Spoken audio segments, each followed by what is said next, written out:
Ya, untuk membahas jemaah haji ilegal ini kita telah bersama dengan Konsul Jenderal Jeddah Arab Saudi, Bapak Eko Hartono.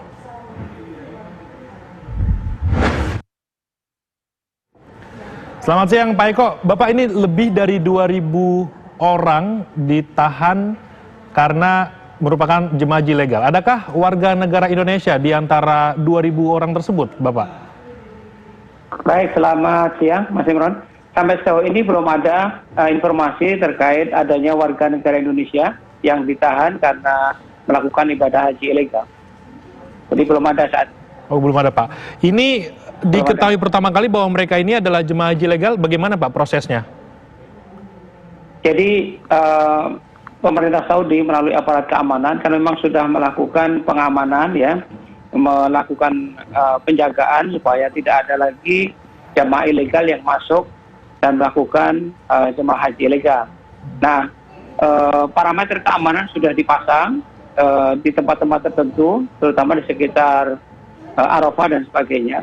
Tapi informasi yang kita peroleh, beberapa jamaah memang melakukan upaya untuk melakukan ibadah haji secara ilegal, yaitu masuk melalui pintu-pintu atau tempat-tempat sekitar Arafah dan sekitarnya.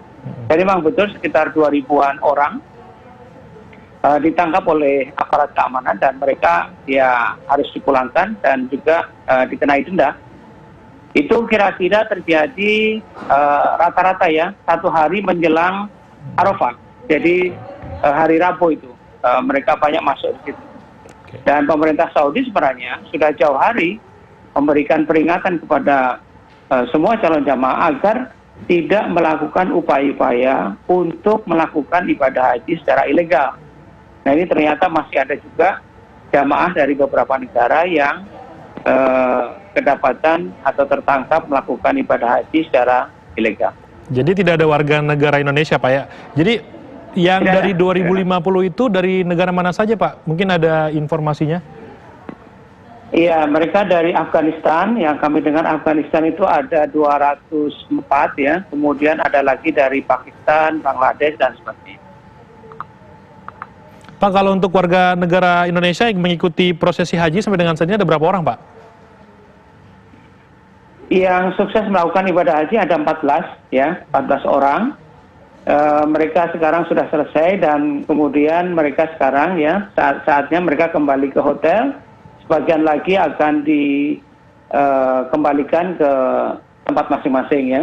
Jadi setelah ini mereka juga harus menjalani karantina di rumah masing-masing.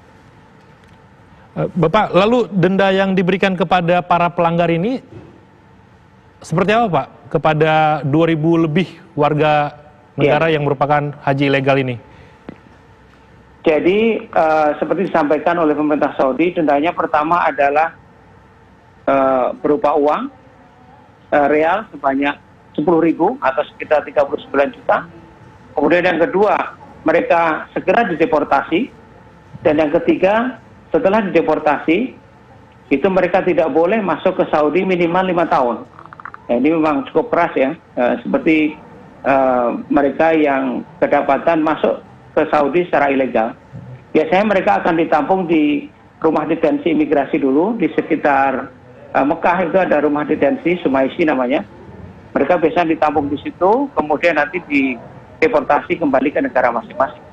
Jadi mereka ini sebenarnya ditangkap sebelum di Arafah atau memang ketika di Arafah dan juga rangkaian haji selanjutnya, Pak Eko? Oh enggak, menjelang Arafah, mereka belum bisa masuk Arafah. Jadi 1 hari, banyak yang 1 hari sebelum wukuf, itu mereka mencoba menyelinap di situ. Nah, begitu mereka mau masuk, aparat keamanan sudah langsung menangkap mereka. Karena mereka kan sudah diketahui dari gerak-gerik mereka ya, aparat keamanan kan di mana-mana. Arab Saudi mengerahkan ribuan tenaga keamanan, petugas keamanan untuk menjaga penyelenggaraan haji ini. Jadi kalau jamaah hajinya katakan hanya 1.000, mereka mengerahkan ribuan itu. Jadi memang jauh lebih banyak aparat keamanannya dibanding jumlah jamaah hajinya. Tidak lain untuk memastikan bahwa pelaksanaan haji nanti berjalan. Dan ternyata memang masih ada juga ya, bahkan ribuan, 2.000-an, sekitar 2.000-an orang atau calon jamaah haji yang berusaha masuk secara ilegal. Baik, terima kasih Bapak Eko Hartono, Konsul Jenderal Jeddah Arab Saudi sudah berbagi dengan kami di Kabar Siang.